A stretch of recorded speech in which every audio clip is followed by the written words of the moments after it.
सोचो एक बच्ची जिसकी जल्द बर्फ की तरह सफ़ेद बाल चांदी जैसे और आंखें एक नीली एक भूरी। ये है अमीना चचनिया की एक छोटी सी बच्ची। 2021 में जब चीनी फोटोग्राफर ने इसकी तस्वीर इंस्टाग्राम पर डालें तो पूरी दुनिया हिल गई। लोग कहने लगे ये इंसान नहीं फरिश्ता है। लेकिन इसकी खूबसूरती का राज क्या है? पहला राज एल्बिनिज़म। ये एक जीनियाती हालत है जिसमें जिस्म में मेलानिन नहीं बनता।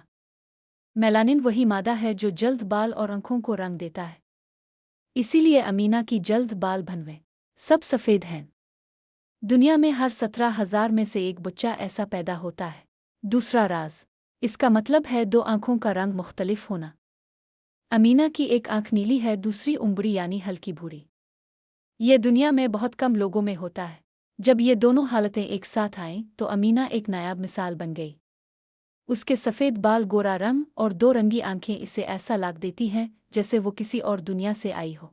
फोटोग्राफर ने इसे सफ़ेद फरिश्ता का नाम दिया। अमीना आज भी चचनिया में अपनी फैमिली के साथ एक आम जिंदगी गुजार रही है।